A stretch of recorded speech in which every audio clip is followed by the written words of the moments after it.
Bonjour et bienvenue sur le podcast de l'agence Toonnet. Je m'appelle Georges et bienvenue sur votre rendez-vous incontournable pour décrypter les tendances du digital et du web marketing. Et aujourd'hui, on va parler chiffres et chiffres marquants. Pourquoi? Eh bien parce que l'Observatoire de l'e-pub, le SRI, a publié effectivement une étude et normalement, la publicité numérique en 2025 devrait franchir la barre des 10 milliards d'euros. Donc c'est exceptionnel, hein.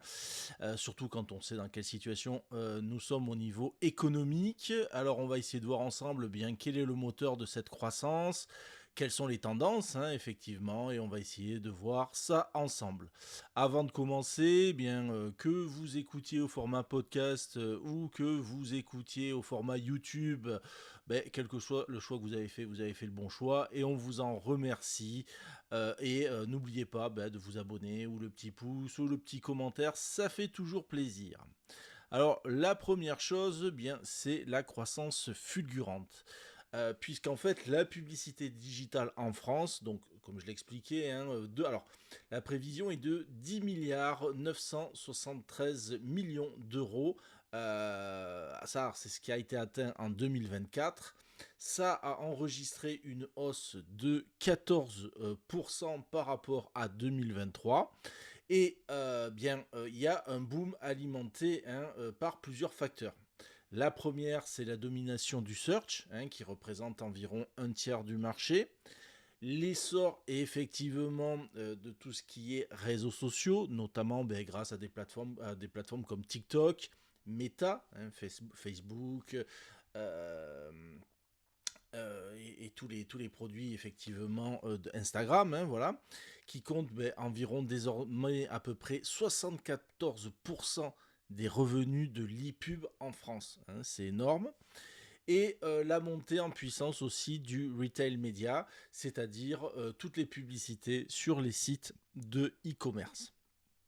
Alors, il y a Emmanuel Amiotte, qui est associé chez Oliver Wyman, qui souligne que cette tendance devrait se poursuivre avec une progression estimée à 13% en 2025. Donc, un point de moins que la hausse entre 2023 et 2024, mais quand même, je le répète, une très belle hausse quand on le sait effectivement l'état du marché, autant en 2024 qu'en 2025.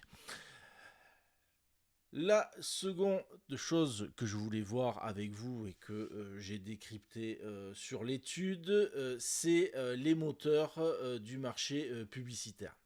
Alors si vraiment on rentre dans le détail de l'étude, on observe une transformation du marché avec une explosion du social media advertising avec plus 24%. Alors notamment porté par les fameux formats courts et immersifs sur TikTok, Instagram ou encore Snap, ou même aujourd'hui on peut les retrouver sur du LinkedIn, on peut aussi les retrouver sur du YouTube. Donc là effectivement c'est aujourd'hui ce qui fonctionne et pour être honnête c'est ce que poussent ces plateformes. Si vous gérez des consoles publicitaires, vous savez très bien effectivement qu'aujourd'hui c'est ce qui est poussé sur ces plateformes, un peu tous après la course après TikTok on va dire. Il y a aussi un bond du retail média, donc là il est lui de 14%, qui permet aux annonceurs de toucher directement les consommateurs au moment de leur achat. Je le répète, par exemple sur un site de e-commerce. Il y a aussi une consolidation du search hors retails. Alors là, ça serait à peu près de 8%, bien que son poids global diminue à peu près au profit du social. Donc il y a un report, on va dire, sur une autre tranche, sur un autre segment. Et la dernière, eh bien, c'est une croissance plutôt modérée du display. Alors display, ben oui, effectivement, hein, vous le savez, on le retrouve. Alors là, par exemple comme Google Display, on va le retrouver effectivement des annonces sur des sites. Ça vous est déjà arrivé effectivement si vous allez visiter un site de commerce et que vous allez visiter un autre site et tout à coup, le produit que vous regardiez va apparaître sur l'autre site pour vous rappeler et pour essayer de vous dire hey, venez acheter le produit que vous avez regardé sur le site. Donc cette croissance, elle est sur le display, elle est de 2%. Et effectivement, quand on connaît le display, ça demande plus d'efforts, c'est pas pour tout le monde non plus, mais quand même une petite progression de plus de 2%, qui reste quand même, faut le dire, un marché qui est toujours porteur. Donc, cette évolution montre bien une transition des budgets vers des plateformes qui garantissent un meilleur ROI, retour sur investissement, aux annonceurs. Bon, ça c'est une certaine logique. On essaye d'aller vers les formats et les plateformes qui touchent le plus facilement le maximum de personnes et le maximum de segments intéressants. La dernière chose, par rapport à cette étude, ça va être les défis et les risques du marché. Parce que bien sûr, vous vous en doutez, tout n'est pas rose dans cet écosystème-là. Donc effectivement, le premier risque marqué, c'est un risque d'éviction des médias traditionnels. Les grandes plateformes captent à peu près 90% de la croissance du marché, tandis que les sites d'information, les sites d'édition souffrent. hein.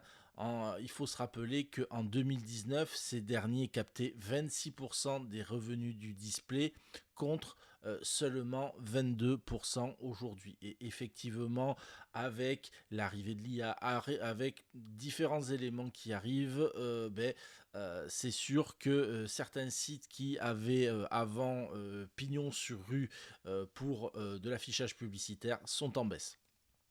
Il y a donc le deuxième élément, c'est une polarisation du marché.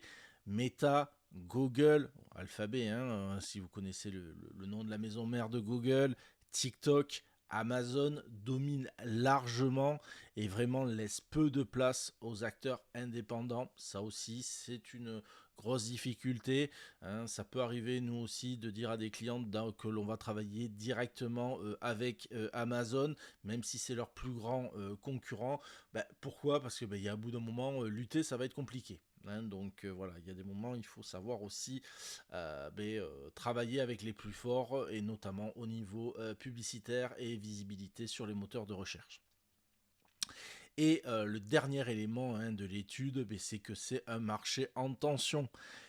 Les régulations, la protection des données, effectivement, peuvent à terme impacter les revenus publicitaires. Effectivement, les bloqueurs de pub, le refus des cookies, tout ce qui va être lié effectivement au ciblage publicitaire. Bien, ça, effectivement, si vous travaillez dans ce milieu, vous le savez, ça devient de plus en plus compliqué.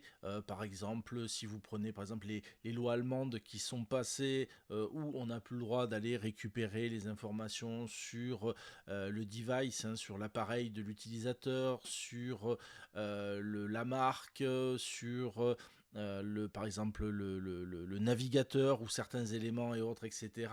Bien oui, ça devient de plus en plus difficile de cibler et de connaître mieux les segments.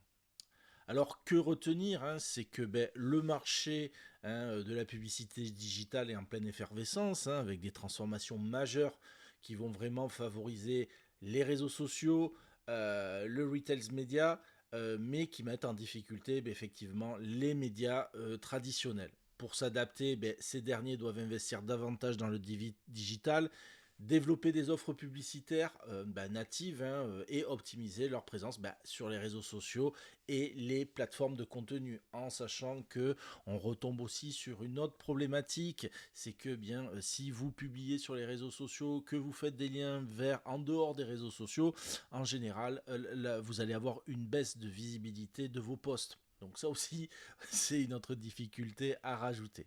Donc 2025, effectivement, s'annonce comme une année charnière, hein, où l'innovation et l'adaptabilité vont vraiment être la clé, hein, pour capter une part de cette croissance. Voilà, donc ça, on verra bien effectivement si cette prédiction des plus de 10 milliards, peut-être même 11 milliards avec cette hausse de 14% sera réalisée ou pas. Merci, hein, d'avoir suivi ce podcast. N'hésitez pas à partager vos avis, hein, les commentaires, à vous abonner pour ne manquer aucun épisode et à nous poser des questions sur les tendances du digital si vous voulez qu'on fasse certains podcasts sur certains sujets. Et je vous dis à très bientôt sur Toonnet.